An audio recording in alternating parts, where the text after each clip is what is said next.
আসসালামু আলাইকুম, আমি নাইম দক্ষিণ কোরিয়া থেকে। সবাইকে স্বাগত জানাচ্ছি আমার ফেসবুক পেজ নাইম কেয়ার পেজটিতে। তো যারা পেজটিতে লাইক করেননি আশা করি লাইক করবেন আর সি ফার্স্ট করে রাখবেন। তো আজকের যে ভিডিওটা এটা হচ্ছে ভিডিও নাম্বার 4।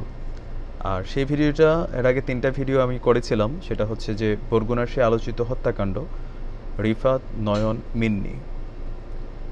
এই ঘটনা নিয়ে আমার প্রথম ভিডিওগুলো এখনও অনলাইন রেকর্ড আছে, আপনারা দেখতে পারবেন আগের ভিডিওগুলো, বা ইউটিউবে যারা দেখবেন আমার এই ভিডিওটা আমার বাকি ভিডিওগুলো দেখে নেবেন। আমি একদম প্রথম ভিডিওতে একটা বক্তব্য দিয়েছিলাম, এটা প্রায় 1 লক্ষের উপরে ভিউ আছে। অনেক গালাগালি শুনছি আমি ভিডিওটার পরে। আমি প্রথম ভিডিওটাতে বলেছিলাম যে নয়নের খুব কাছের একজন আত্মীয় থেকে আমি এটা কনফার্ম হয়েছি যে মিন্নি নয়নের প্রথম স্ত্রী ছিল।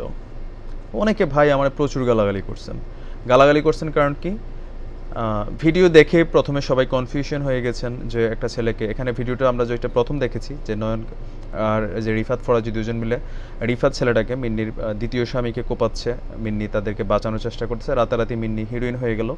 তো তারপরে আমরা যখন এটা নিয়ে কথা বলতে শুরু করলাম, তো লাইভ করার সুবাদে আমি বললাম না যে অনেকের সাথেই বাংলাদেশের বিভিন্ন জায়গা থেকে মানুষের সাথে কমিউনিকেশনের সুযোগ হয়। তো সেইখান থেকে আমি আমার প্রথম ভিডিওটাতে আমি ফার্স্ট প্রতিবাদ করলাম যে এই ঘটনার পিছনে মিন্নির হাত আছে। তো মিন্নি সুন্দরী, আর আমরা বাংলাদেশে অনেক আমরা আবাল ভাইরা আছি যারা ওই সুন্দরী আপুর একটু কান্নাকাড়ি করে কথা বললে পাগল হয়ে যায়, মনে করি যে আপু যেটা বলছে সেটাই সত্যি আর আমরা যেটা বলতেছি সেটা মিথ্যা। আমি সবসময় আমার লাইভে চেষ্টা করি বা আমার ভিডিওগুলোতে চেষ্টা করি সঠিক তথ্য রেফারেন্স দিয়ে আপনাদের সামনে রাখার জন্য। তো আমার কাছে রেফারেন্সটা ছিল, কিন্তু আমি যখন একটা কথা বললাম অনেকে গালাগালি করলেন, বললেন যে আপনার কাছে ডকুমেন্ট কী আছে, কেন এটা নয়নের ফ্যামিলি থেকে আসে নাই। আরে ভাই, আপনার বুঝতে হবে যে এটা একটা হত্যাকাণ্ড ছিল।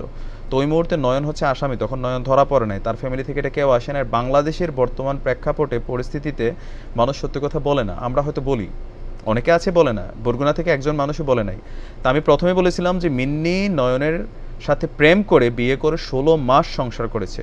তো এই কথাগুলো কেন বলছি, আজকে প্রথম আলোর একটা ভিডিও ফুটেজ আছে, দেখবেন যে রিফাতের বাবা, যেই মানে মিন্নির দ্বিতীয় স্বামী, যেই ছেলেটা মারা গেছে নয়ন বন্ডের হাতে, রিফাত ফরাজির হাতে, তার স্বামী রিফাতের বাবা একটা ভিডিও আপলোড করেছেন।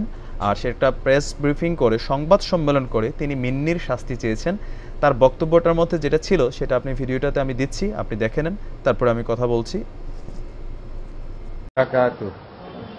আপনারা জানেন, গত 26/6/2019 খ্রিস্টাব্দ তারিখ সরকারি কলেজের মেইন গেটের পূর্ব দিকে রাস্তার উপরে ক্যালিক্স একাডেমির গেটের সামনে আমার ছেলে মোহাম্মদ শাহনেওয়াজ রিফাত শরীফকে প্রকাশ্য দিবালোকে কুপিয়ে হত্যা করা হয়েছে।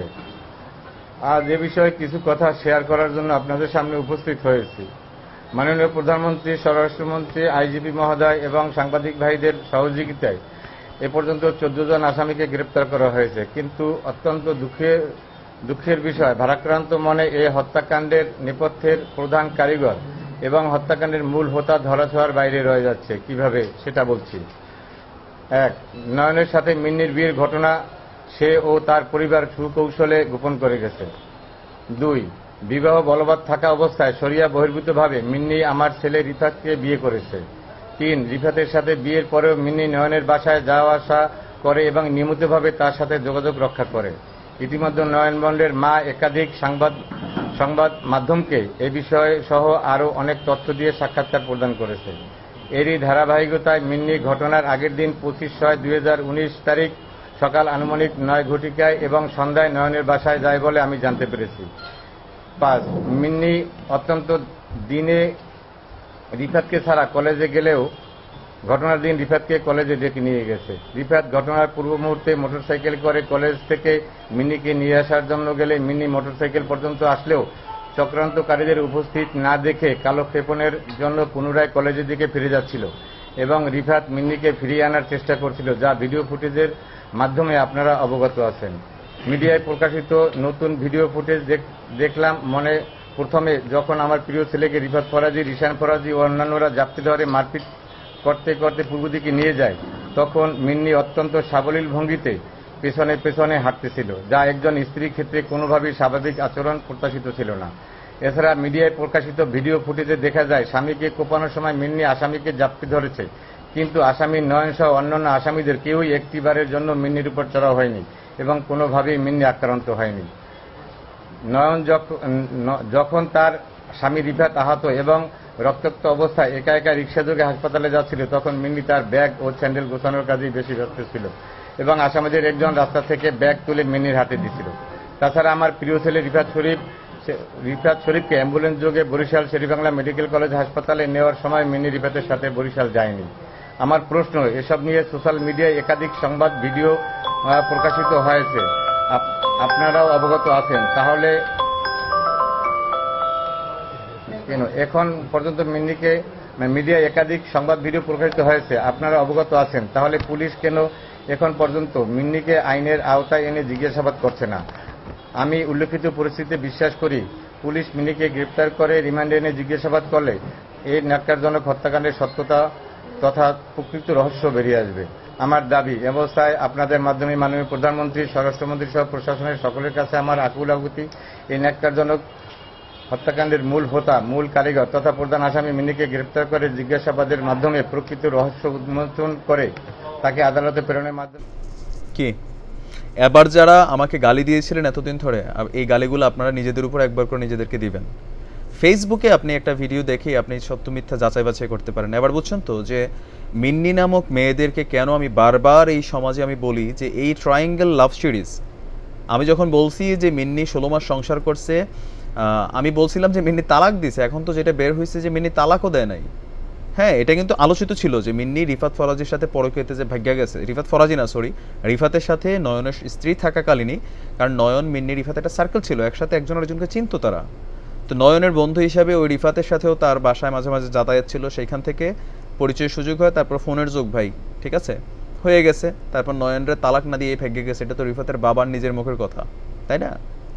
মিন্নি 2-3টা টেলিভিশনে আপনি দেখেন তার বক্তব্যগুলো। প্রথম দিন কইছে আমি নয়নকে চিনতাম না, সে আমাকে মাঝে মাঝে ডিস্টার্ব করতেও, আমাকে রাস্তায় দেখলে জোর করে ছবি তুলতেও, আমি ওকে চিনি না, ওর আমি ফাঁসি চাই, এই ধরনের বক্তব্যটা ছিল তার প্রথম ভিডিওতে। সেকেন্ড আর একটা ভিডিওতে যখন সাংবাদিকরা ধরছে, কয় আমাকে জোর করে নিয়ে গেছে, জোর করে নিয়ে একটা টিপসই রাখছে, এটা যদি বিয়ে হয় আমি জানি না, আমি ভয়ে দিয়ে দিছি। ওরে বাবা, তোর যে আরও ভিডিওগুলো আসছে ফেসবুকে তুই দেখোস নাই?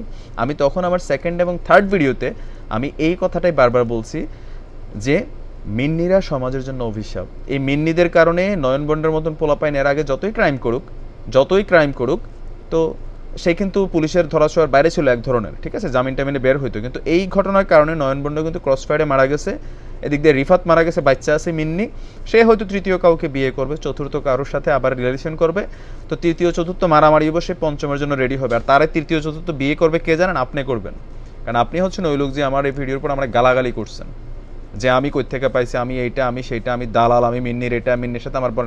আর বেটা, এই মিন্নির মতন মেয়েদেরকে আমি ফ্রিতে তো কি বলবো আর, হ্যাঁ, এইসব মেয়েদের সাথে কথা বলার রুচিও নাই, এতটা রুচিহীন মানুষ আমরা না।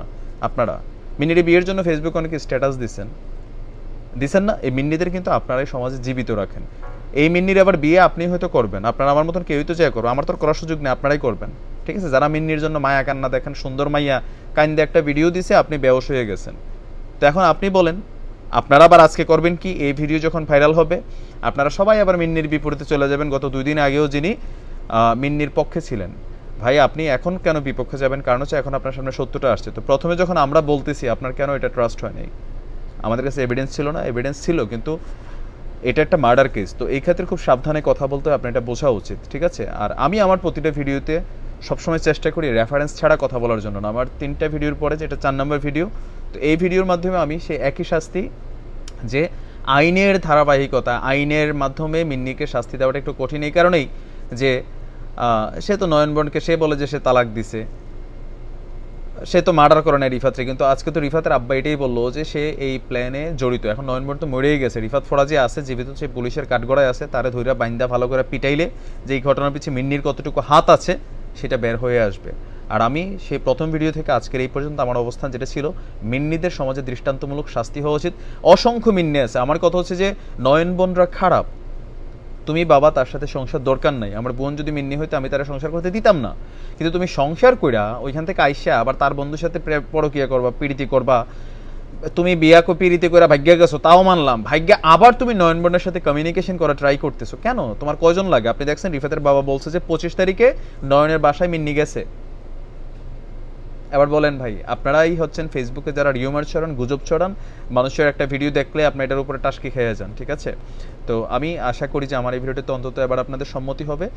আর মিন্নির দৃষ্টান্তমূলক বিচার চাই, দৃষ্টান্তমূলক, ঠিক আছে? এটা আমি দৃষ্টান্তমূলক বিচার চাই। তো ভালো থাকবেন, সুস্থ থাকবেন, আর নিজেরা ভালো থাকবেন। অন্যের সম্পদ, অন্যের স্ত্রী সবসময় বিপজ্জনক, এগুলোতে নজর দিবেন না, জীবন শেষ হয়ে যাবে, মারা যেতে পারেন, নানান ধরনের ঝামেলা হয়, এটা খুব পরীক্ষিত। তো আজ এই পর্যন্তই। যারা আমার চ্যানেলটা সাবস্ক্রাইব করেননি সাবস্ক্রাইব করবেন, আর যারা আমার পেজটাতে লাইক দেননি লাইক দিবেন। ভালো থাকবেন, সুস্থ থাকবেন। আজকের মতো বিদায় নিচ্ছি। আসসালামু আলাইকুম রহমতুল্লাহ।